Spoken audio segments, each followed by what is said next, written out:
மாணவர்களுக்கு வணக்கம். நான் குறிப்பிட்ட போன்று இன்றைய தினம் தொடர் மூன்றாவது தொடர் என்று போட்டிருந்தேன். அதற்கமைய இன்றைக்கு நான் முன்னரே போட்டிருந்த மாதிரி அரசியல் என்பது ஒரு சமூக பயன்பாடு என்ற ஒரு விடயம். அடுத்தது அரசியலை படிக்கிறதால என்ன பயன்பாடு என்ற ஒரு விடயம். அடுத்தது அரசியல் கற்கையும் அதனுடைய துணை பிரிவுகளும் சொல்லி இந்த 3 விடையும் நான் போட்டிருந்தேன். சரியா? ரைட். இப்போ ஒரு நிமிஷம் நான் கதைக்கிறது உங்களுக்கு விளங்குதா? எஸ் என்று கமெண்ட் பண்ணி கொள்ளுங்க. நான் திரும்பி வந்து தான் உங்களோட கமெண்டை பார்க்கணும். ஏன்னா நான் மற்ற பக்கம் நான் வச்சிருக்கிறேன்.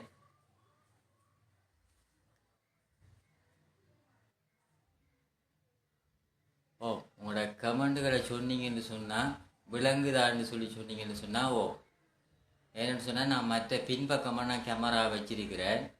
உங்களுக்கு எழுதக்குள்ள தலைகளா தெரியுமென்று சொன்னீங்க சிலாக்கள். அதால் நான் பின்பக்கமாக வச்சிருக்கேன். விளங்குதானே மாணவர்கள் அனைவருக்கும்? ஓகே. என்னன்னு சொன்னால் நீங்கள் அனுப்புகிற கமெண்டை நான் முன்பக்கமாக தான் போய் நின்று பார்க்க வேண்டியது இருக்குது. கொஞ்சம் சிரமம்தான், இருந்தாலும் பரவாயில்ல. நான் இது துவங்குறதுக்கு முதலே சொல்கிற ஒரு விஷயம் இந்த வீடியோ ஹெட்ஃபோன் அடித்து கேட்கலாம். முடிஞ்சதுக்கு பிறகு நீங்கள் ஹெட்ஃபோன் அடித்து கேளுங்க விளங்காட்டி. சரிதானே? ரைட். ஓகே. கடைசியில் சில விஷயங்கள் கதைக்க வேண்டியதுக்கு நான் இப்போ பாடத்துக்கு போயிட்டு உங்களுக்கு சில விஷயங்கள் சொல்கிறேன். பார்க்க போற முதலாவது விடயம் அரசியல் ஓர் சமூக பயன்பாடு.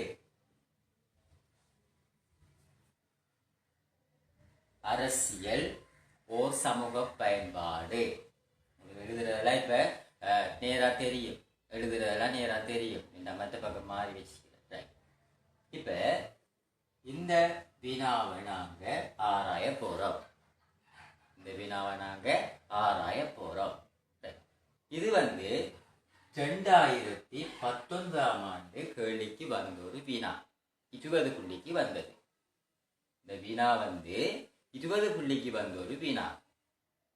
2020ல இதை எதிர்பார்த்திருப்பேன், ஆனா வரல. 2021ஆம் ஆண்டு அல்லது அதுக்கு பிறகு இப்படியான வினாக்களை வழங்குறதுக்கு சந்தர்ப்பம் இருக்குது. ஏன்னு சொன்னா ஆரம்பத்துல அரசியலை கற்பதனால் ஏற்படுகின்ற பயன்பாடைத்தான் கேள்வியா கேட்டாங்க. இந்த கேள்வி ஒரு வித்தியாசமான ஒரு கேள்வி. இப்படி ஒரு கேள்வி வரக்கூட என்னதான் அரசியலை பொறுத்த வரைக்கும் என்னதான் கேள்வி வந்தாலும் அந்த கேள்வியை நீங்க குறைஞ்சது ஒரு 2 தரம் அல்லது 3 தரம் வாசிங்க. இப்ப இந்த கேள்வியை வாசிக்க கூட எங்களுக்கு 2 விஷயம்தான் பிரதானமானது. ஒன்று அரசியல், இன்னொன்று சமூகம். 2ஐயும் கனெக்ட் பண்ணியா கேட்காங்க. அரசியல், சமூகம். அரசியலால சமூகத்துல என்ன பயன்பாடு, அரசியல் சமுதாயத்துல எப்படி பயன்படுகிறது? நான் வகுப்பு தொடங்கின முதலாவது தொடர்லேயே நான் சொன்னா, நீங்க படிக்கிற இந்த பாடம், நீங்க செலக்ட் பண்ணி நீங்க படிக்கிற இந்த பாடம் உங்களுக்கு பிரயோசனப்படுதா?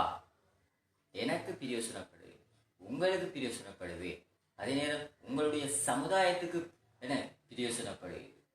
ஆகவே இது எப்படி பிரயோசனப்படுது சமுதாயத்துக்கு இந்த பாடம் என்றத பார்ப்போம். முதலாவது விடயம் வடிவா நீங்க நோட் பண்ண கொள்ள வடிவா குறிச்சி கொள்ளலாம். சரியா? கொஞ்சம் கொஞ்சமா சின்ன சின்ன விஷயமா நான் சொல்லி கொண்டு போறேன். பாயிண்ட்ஸ் தான். முதலாவது விடயத்தை வழியா கவனிச்சு கொள்ளுங்க. அரிஸ்டோட்டில், எங்கட பாரம்பரிய அரசியலின் தந்தையான அரிஸ்டோட்டில் நல்லொரு கருத்து சொல்றாரு.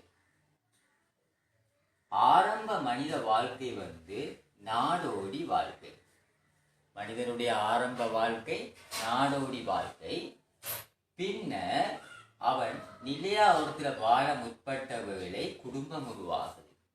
நாடோடி தெரியும், நிலையான இருப்பிடம் இல்லாம அங்கு கொஞ்சம் அங்கும் இங்கு அலைஞ்சி திரிவான்.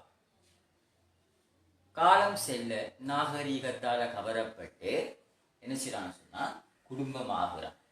இந்த குடும்பம் அப்படியே பெருகி குடிகள் ஆகுது. குடிகள் பெருகி பாரிய சமூகமாகுது. இப்ப கேட்ட கேள்விக்கு ஒரு சொல்லுக்கு வந்துட்டான். கேட்ட கேள்வி ஒரு சொல்லுக்கு வந்துட்டான். சமூகம். அரிஸ்டோட்டில் கருத்துப்படி சமுதாயம் தோன்றிற்று. சமுதாயம் தோன்றினால் இயல்பாகவே பிரச்சனையும் சேர்ந்து வரும். சமுதாயம் வந்தால் சமுதாயத்துக்குள்ள பிரச்சனையும் சேர்ந்து வரும். பிரச்சனைகள், தேவைகள். இந்த பிரச்சனைகளையும் தேவைகளையும் தீர்ப்பதற்காக உருவாக்கப்பட்ட ஸ்தாபனம் தான் அரசு. அரசு என்பது எங்க இருக்குது?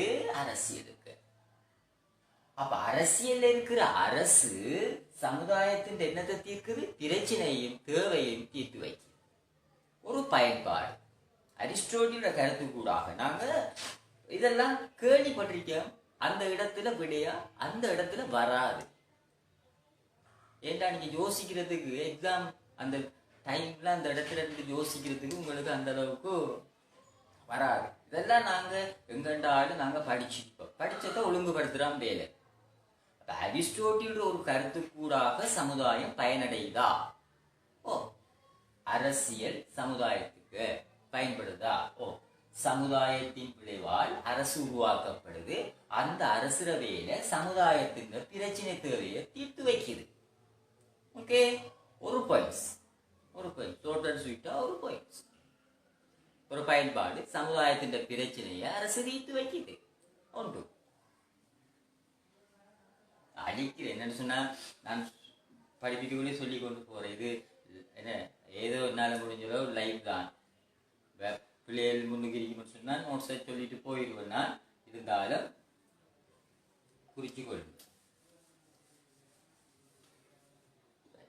இது 20 புள்ளிக்குரிய கேள்வியா? அப்ப நம்ம கொஞ்சம் ஆழமா பார்ப்போம். ரெண்டாவது பாயிண்ட்ஸ். இப்ப நாங்க வரலாற்றை நோக்கி போகிறோம். அரிஸ்டோட்டிலும் வரலாறு தான், இதுவும் ஒரு வரலாற்று ரீதியான ஒரு கருத்து தான். இந்த மெசொப்பொத்தேமிய நாகரிகம்,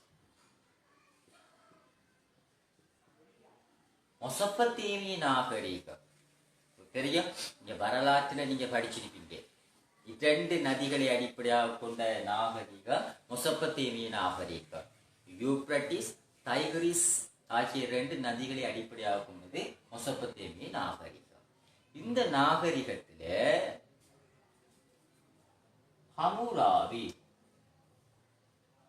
ஹமுராபி என்று சொல்லப்படுகின்ற மன்னன். ஹமுராபி என்று சொல்லப்படுகின்ற மன்னன் மக்களுக்காக சட்டங்களை உருவாக்கினான், நிர்வாகம் செய்தான், சிறப்பான நீதியை கொடுத்தார். இவர் இது மெசொப்பொத்தேமிய நாகரிகத்துல ஹமுராபி என்ற மன்னன் மக்களுக்காக, அவன் மன்னன். ஹமுராபி என்று சொன்னால் ஒரு பொது கேள்வி ஒன்று, உலகத்திலேயே மிக பழமையான சட்ட நூலை எழுதினால் இந்த ஹமுராபி மன்னன் தான். ஹமுராபி உலகத்திலேயே மிக பழமையான சட்ட நூல். நான் குறிச்சு வச்சு கொள்ளுங்க.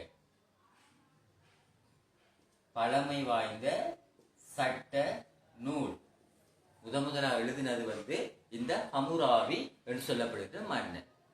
இவருடைய ஆட்சி எப்படிப்பட்டா ஒரு சிறந்த ஆட்சி. எப்படிப்பட்ட ஆட்சி? சிறந்த ஆட்சி. மக்களுக்காக சிறப்பாக சட்டங்களை உருவாக்கினான், சிறப்பான நிர்வாகத்தை நடாத்தினான், சிறப்பான நீதியை நிர்வகித்தார். ஆகவே மக்கள், இப்ப நீங்களே சொல்லலாம், மக்கள் சமூகம் இவனுடைய அரசியலால பாதிக்கப்படுவாங்களா பாதுகாக்கப்படுவாங்களா என்று பார்த்தா நிச்சயமா பாதுகாக்கப்படுவாங்க.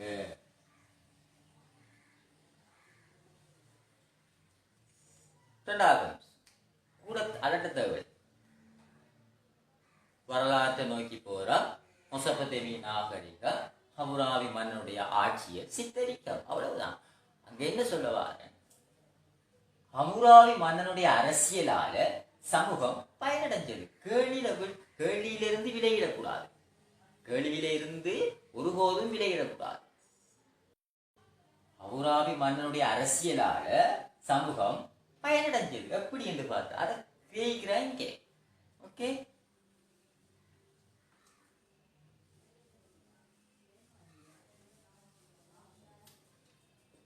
மூன்றாவது பாயிண்ட்ஸ் 20 மார்க்ஸுக்குரியது.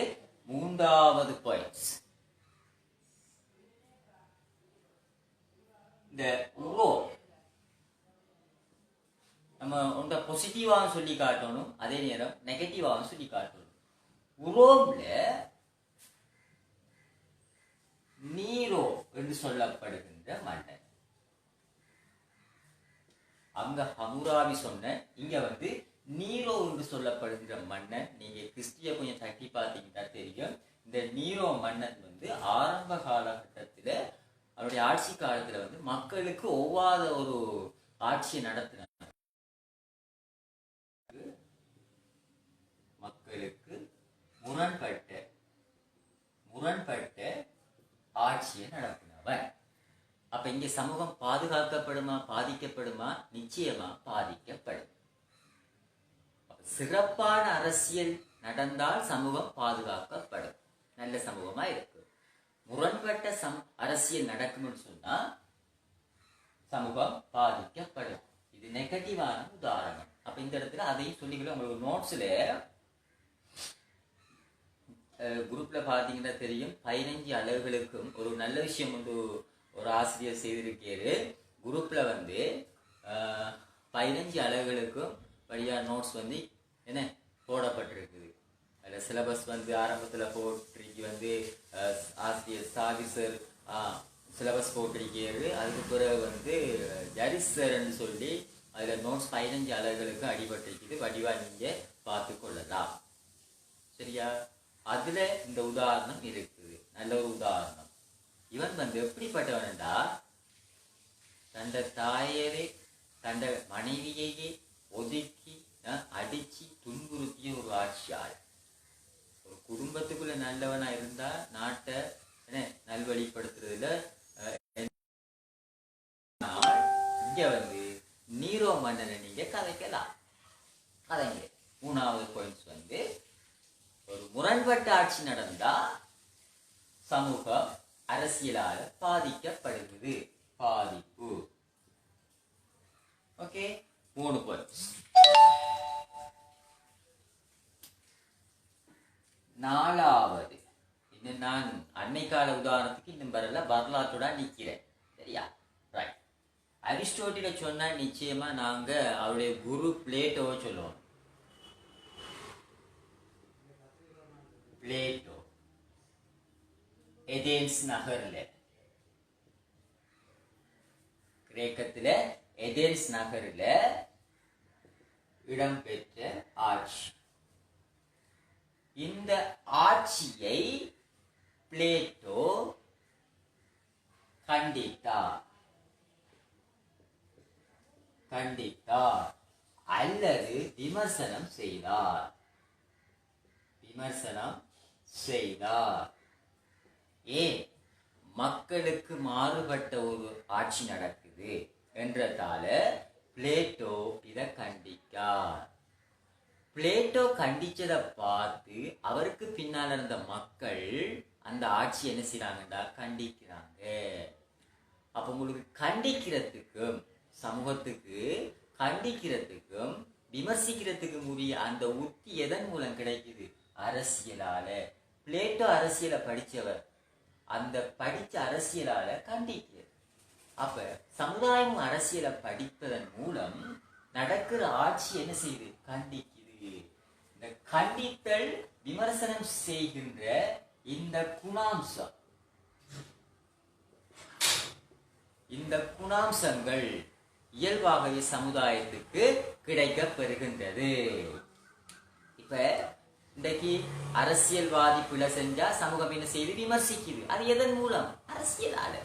அரசியல் படிச்சவன் என்ன செய்வான்? அரசியல் படிச்சவன் நிச்சயமா அரசாங்கத்துல போக்கை இனங்கண்டு இலகுவான முறையில் சுட்டி காட்டுவான். அப்ப அந்த சுட்டி காட்டி விமர்சிக்கக்கூடிய, கண்டிக்கக்கூடிய, குறைகளை சொல்லக்கூடிய அந்த தகுதியை தாரது அரசியல். ஓகே,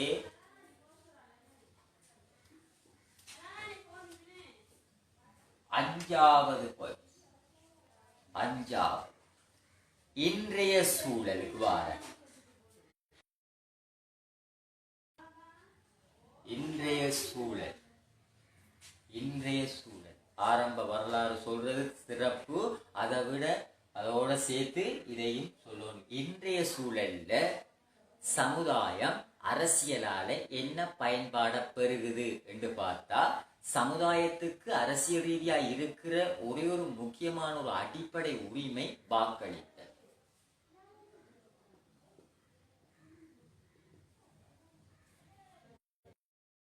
ஒரு ஜனநாயக நாட்டில் எனக்கு, உங்களுக்கு, அதே நேரம் சமுதாயத்துக்கு இருக்கிற ஒரு அடிப்படையான ஒரு விஷயம் வாக்களித்தல். இந்த வாக்களித்த மக்கள்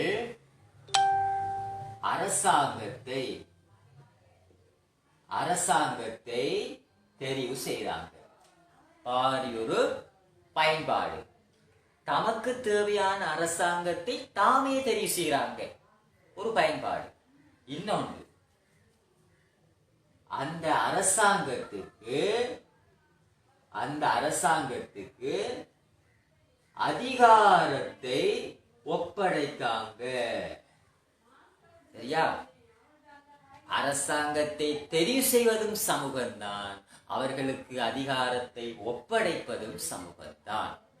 இதுக்கு ரெண்டு பயன்பாடு இருக்கு. அஞ்சாவது பாயிண்ட் இதைத்தான் போன முறை ஸ்கீம்ல நீங்க பார்க்கலாம். ஒரு விடையா சமுதாயம் ரெண்டு பாரிய பணிகளை செய்து, ஒன்று அரசாங்கத்தை தெரிவு செய்தல், அரசாங்கத்துக்கு அதிகாரத்தை ஒப்படைத்தல். சுருக்க வினாக்கு இது வரலாம். சமுதாயம் அரசியலில் இரு பெரும் பாரிய பணிகளை செய்கின்றது. ஒன்று தெரிவு செய்யும் பணி, ஒப்படைக்கும் பணி. இதை சொல்லுவாங்க தெரிவு செய்யும் பணி. ஸ்கீம்ல வடிவ அந்த சொல்ல கொடுத்திருந்தாங்க. தெரிவு செய்யும் பணி, இதை சொல்லுவாங்க ஒப்படைக்கும் பணி. ரெண்டு சொல் ஸ்கீம் பாதிச்சிருந்தா தெரியும். தெரிவு செய்யறது சமூகம், ஒப்படைக்கும். அப்ப பணி என்று கேட்கக்கூட தெரிவு செய்யும் பணி, ஒப்படைக்கும் பணி. சரிதானே? ரைட்.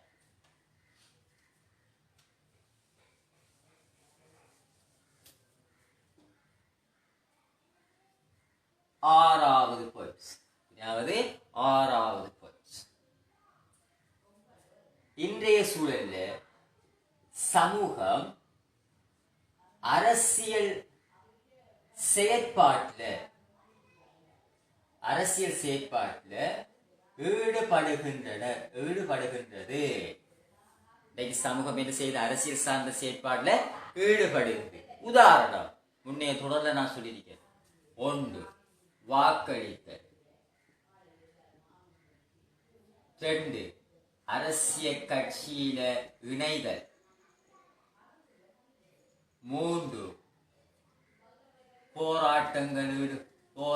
முன்னைய தொடர்ல நான் சொல்லியிருக்கேன் போராட்டம். அடுத்தது அரசியல் கூட்டங்கள்ல கலந்து கொள்றது. சமூகம் அரசியல் செயற்பாட்டுல ஈடுபடுகிறது. அதுக்கு உதாரணம் தான் இந்த அறிக்கை. இப்படி ஈடுபடுறதால சமுதாயத்தினுடைய ஒன்று அரசியல் அறிவு விருத்தி அடையுது. நாளாந்தம் பல்வேறு அரசியல் செயற்பாடுகள்ல ஈடுபட அவருடைய அரசியல் ரீதியான புத்தி கூர்மை விருத்தி அடையுது. இரண்டாவது அரசியல் பங்கு பற்றுதல் விருத்தி அடையுது. அரசியல் அறிவு விருத்தி அடையுது. பங்கு பெற்றுதலும் அதிகமா இருக்குது. நல்ல ஒரு நன்மை. சரிதானே? இந்த பங்கு பெற்றுதல் என்றோனே இன்னும் ஒரு பாயிண்ட்ஸ் ஞாபகத்துக்கு வருது. அதை நான் 7வது பாயிண்ட்ஸா சொல்றேன். அப்ப இது உங்களுக்கு ஓகே தானே?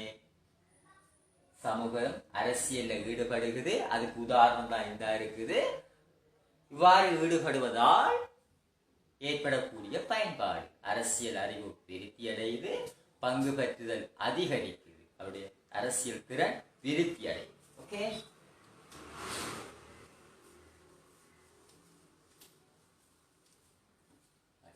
ஏழாவது பாயிண்ட்ஸ்.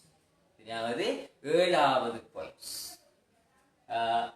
அதை நான் வரலாற்றுக்கு நான் சொல்லிருக்கணும். இருந்தாலும் நீங்க வரலாற்றுக்கு ஆரம்பத்திலே போட்டுக்கொள்ளலாம். இப்ப சொல்ல போறது இந்த கிரேக்க தேசம். கிரேக்கம், இந்த கிரேக்கத்துல இருந்த ஒரு ஆட்சி முறை நகராட்சி. கிரேக்கத்துல குட்டி குட்டி நகரங்களை அடிப்படையாக கொண்டு ஆட்சி நடந்தது. அதுக்கு ஒரு லத்தீன் சொல் தான் போலீஸ். போலீஸ் என்பதன் அர்த்தம் நகர அரசியல், நகர ஆட்சி என்று சொல்லப்படும். இந்த நகர ஆட்சியில இருந்த தோன்றிய மிக முக்கியமான ஒரு எண்ண கரு சிந்தனை நேரடி ஜனநாயகம். நேரடி ஜனநாயகம். ஜனநாயகம் என்றாலே தெரியும், மக்களாட்சி. அது எப்படிப்பட்ட மக்களாட்சி? நேரடியாக மக்கள் அரசியல் செயற்பாட்டில் நேரடி தாக்கம். மக்கள் அரசியல் செயற்பாட்டில் நேரடி தாக்கம். இப்ப மறைமுக தாக்கம். ஒரு ஆளை வச்சு செய்யறது அறிவை குறைக்கிற மாதிரி இருக்கு. தானே போய் செய்யறது. இப்ப எந்த வேலைய இன்னொரு ஆள் செய்தா, இப்ப நான் எக்ஸாம் எழுத போறேன், அதுக்கு பதிலா இன்னொரு ஆள் படிச்சா சரியா? கஷ்டம். நானே படிச்சா அது சிறப்பு. கிரேக்கத்தில இடம்பெற்ற நகர ஆட்சியில, அங்க காணப்பட்ட நகர ஆட்சியில நேரடி ஜனநாயகம் என்பது முக்கியமான ஒரு விஷயம்.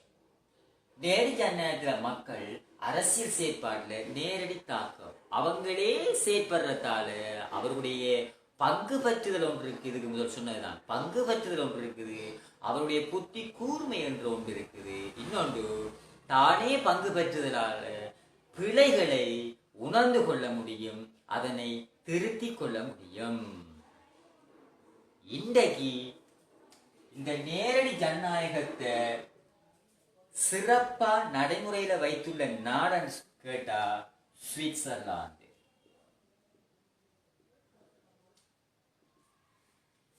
முழுமையான மக்களாட்சி சுவிட்சர்லாந்து. அங்கு எந்த அரசியல் விடயத்தை எடுத்தாலும் கடைசியா மக்களோட கைக்குள்ள வந்து நிற்கும். அதான் உலகத்திலேயே சிறிய ஜனநாயக நாடு சுவிட்சர்லாந்து, பெரிய ஜனநாயக நாடு இந்தியா. இந்தியாவை நான் இதுக்கு சொல்ல போறேன். ஏனென்றா நேரடி ஜனநாயகத்தை பின்பற்றுகின்ற பெரிய நாடு என்று கேட்டா இந்தியா. இது சிறிய நாடு, இது பெரிய நாடு. முதல் தோன்றியது எங்கண்டா கிரேக்கத்திலே ஏதென்ஸ். ஸ்பார்ட்டா சர்வாதிகாரம்.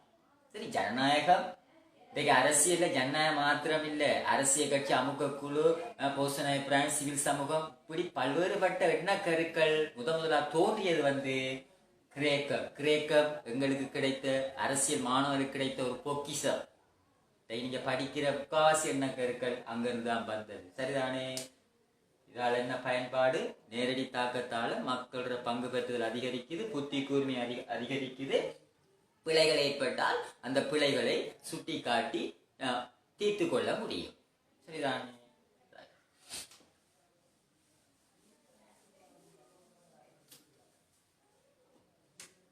எட்டாவது பாயிண்ட்ஸ் பாருங்க. அப்படி இப்படி 8 பாயிண்ட்ஸுக்கு வந்துட்டார். அப்ப 8 பந்தி 2 பக்கம் 3 பக்கத்தை கடந்து போகும் கூட விட. இன்றைய சூழல்ல சமூகம் சமூகம் தனக்கென்று சொல்லி தங்கள தேவையை பூர்த்தி செய்ய சில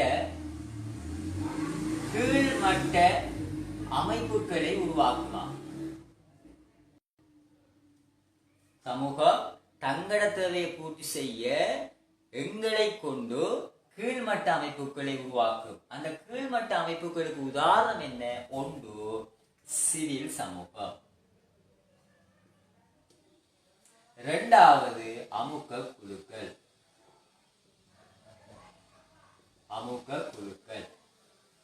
மூன்றாவது பார்த்தோம்னு சொன்னா நன்கொடை அமைப்புகள்.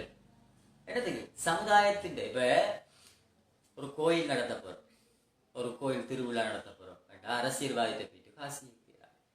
சமூகம் என்ன செய்யுது? ஒரு டீம் ஒன்று உருவாக்கு. நன்கொடை நிறுவனங்கள், ஜனசமூக அமைப்பு, இதெல்லாம் சிவில் சமூகத்துக்கு கொண்டு வரலாம். பெண்கள் அமைப்பு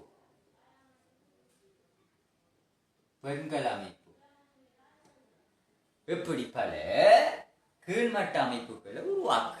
நலன் பெண் குழுக்கள் ஸ்கீம்ல கொடுத்திருந்தோம் இந்த பாயிண்ட்ஸ். நலன் பெண் குழுக்கள்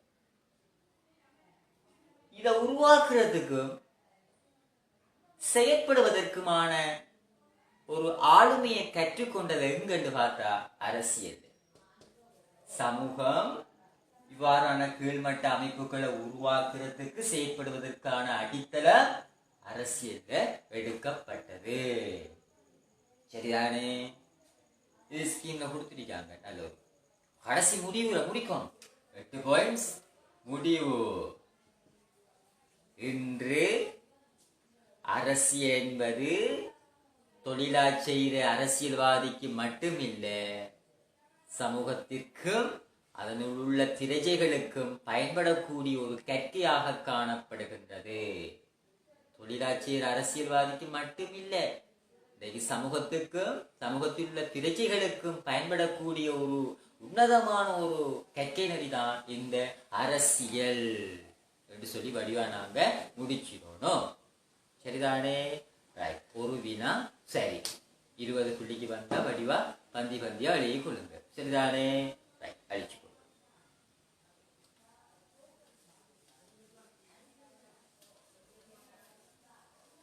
எத்தனை பேர் இருந்து பாக்குறீங்க? ஏரியா ஒரு வெட்டி பார்ப்போம்.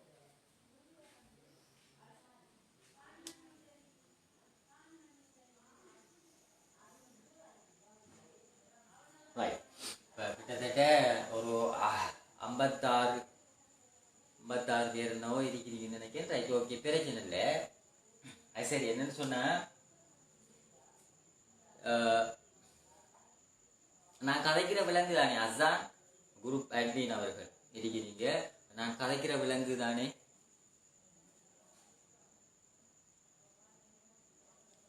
கமெண்ட் பண்ணுங்க.